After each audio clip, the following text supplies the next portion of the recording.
The following is presented by Joy of Hypnosis.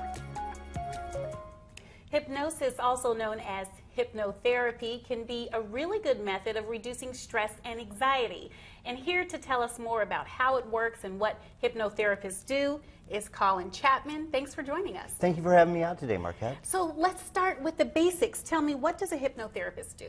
Well, what I do in my practice is I help people get the change they want in their lives. I do a lot of myth busting. People think that being hypnotized means losing control, giving up control to somebody else. And what I really do is I just help find out what someone really wants and help them get that in their life.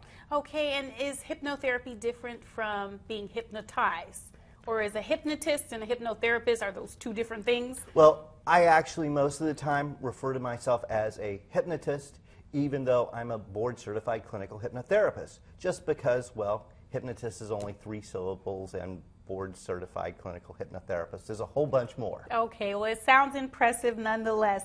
Tell me, what happens during a normal hypnotherapy session at your studio? Client comes in, sit down, have a conversation, and find out more about them, what it is that they're really looking for. Part of my training, part of my experience is asking really good questions to find that out. I explain what hypnosis is to them. I help them really understand what it's going to be like. We do what's called an induction, which takes them into this very, very relaxed, highly focused state of very high learning. And then we move in there, just make sure that they really are in that state. And then we go into the therapy part. Then after the therapy, we bring them back out to a state of wakeful awareness. My clients are aware of and remember everything that takes place during the session. It's not like TV. People don't fall asleep. They're just very, very relaxed, and it feels amazing. So you say that hypnotherapy is helping people focus, and that is something that people have a hard time doing. Absolutely. And you specialize in certain things, like smokers, for instance. Tell me about that. Helping people become non-smokers is something really important to me. Part of the reason why I'm doing this is I use self-hypnosis to become a non-smoker. I was great at quitting smoking. I did it over 24 times. I use self-hypnosis to become a non-smoker. So that one's really important. So you can hypnotize yourself. Can you train people to hypnotize themselves That's at some one point? of the things that makes me a little bit different from most hypnotists is that one of the very early sessions that I have with someone, I train my own clients to do self-hypnosis because I'm all about empowering people. And the ability to do self-hypnosis is fantastic for changing your life. You also work with, you say, athletes and individuals who want to enhance their performance. Absolutely.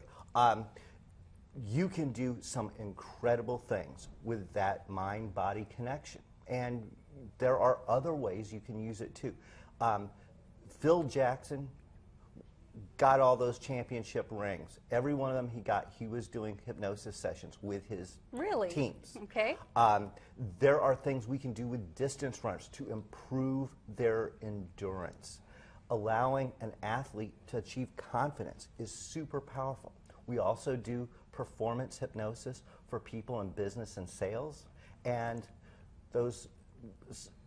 with students as well. There are a ton of things that parents want their students to have the best chance to make the most of what they have inside of them already, and hypnosis can be really super powerful for that. Well, before we leave you, Colin, I want to mention you also help individuals with pain. You say not just physical, but emotional pain. Yes. And then also helping couples supercharge their relationship. So thank you so much for coming in. Thank you, Marquette. And if you want to learn more about hypnosis, just visit joyofhypnosis.com.